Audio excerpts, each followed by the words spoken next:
जातीनिहाय जनगणना, ओबीसी आरक्षण, बेरोजगारी, महागाई आणि नीट परीक्षेतील कथित गैरप्रकार यांसारख्या विविध मुद्द्यांवर आमदार जितेंद्र आव्हाड यांनी केंद्र सरकार आणि भाजपवर जोरदार टीका केली आहे. एका पत्रकार परिषदेत त्यांनी सरकार संविधानाच्या मुद्द्यांवर ठोस भूमिका घेत नसल्याचा आरोप केलाय. जातीनिहाय जनगणनेबाबत बोलताना आव्हाड यांनी जनगणना जातीनिहाय होणार याची जाणीव होताच भाजपनं पावलं उचलण्यास सुरुवात केल्याचं सांगितलं. कांशीराम यांचे जिसकी जितनी जिम्मेदारी उतनी उसकी हिस्सेदारी हे शब्द आजही महत्त्वाचे असून आम्हाला आमची नेमकी संख्या कळू द्या. संविधानात ओपनसाठी आरक्षणच नाही, मात्र सरकार ओबीसी जनगणनेबाबत कोणतीही ठोस पावलं उचलत नसल्याचंही त्यांनी नमूद केलं. देशातील आर्थिक परिस्थितीवर टीका करताना त्यांनी महागाई आणि बेरोजगारी गंभीर पातळीवर पोहोचल्याचं सांगितलं. पुढील 2 महिन्यात आत्महत्यांचं प्रमाण वाढू शकतं, कारण महागाई आणि बेरोजगारी आभाळाला भिडली असा त्यांनी दावा केला. नीट परीक्षेतील कथित अनियमिततेवर भाष्य करताना आव्हाड यांनी शिक्षण मंत्र्यांच्या राजीनाम्याची मागणी केली. ज्यांना 10वी-12वी मध्ये 40% गुण आहेत त्यांना नीटमध्ये 95% गुण कसे मिळतात असा सवाल त्यांनी उपस्थित केला. तसंच राहुल गांधी यांनी यापूर्वीच इशारा दिला होता, मात्र ज्यांनी गांभीर्यानं घेतलं गेलं नाही असंही त्यांनी सांगितलं. आंतरराष्ट्रीय राजकारणावर बोलताना त्यांनी डोनाल्ड ट्रम्प यांच्यावरही भाष्य केलं. ट्रम्पला घाबरण्याची गरज काय, तो काही आपला बाप लागत नाही, मात्र देश अमेरिकेला घाबरत असल्याचं चित्र असल्याची टीका केली. ठाण्यातील परिस्थितीवर बोलताना आव्हाड यांनी महापालिका प्रशासन आणि कंत्राटी पद्धतीवरही निशाणा साधला. महापालिका स्वतःच्या जीवावर काही करू शकत नाही. काम होत नसेल तर थेट कंत्राटदाराला दिलं जातं. ठाण्यात अतिशय अवघड परिस्थिती निर्माण झाली असून यामागे राजकीय वातावरण कारणीभूत असल्याचाही त्यांनी आरोप केला.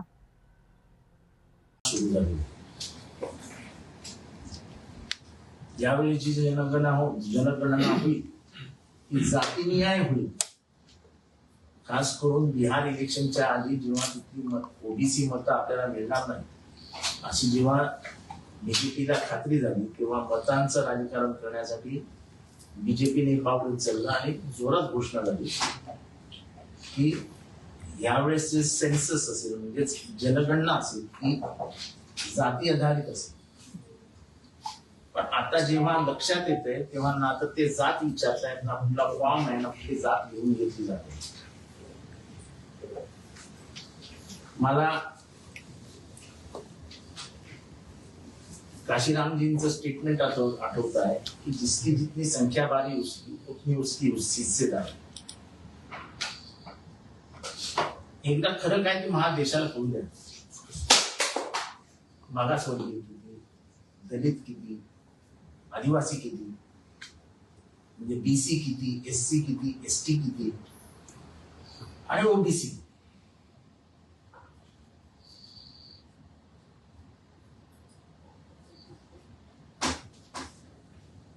एकीकडे सरकार निर्णय घेतं की ओपन मध्ये रिझर्वेशन वाल्यांनी यायचं नाही. आम्ही नेमके संख्येने किती होते तर आम्हाला समजू द्या.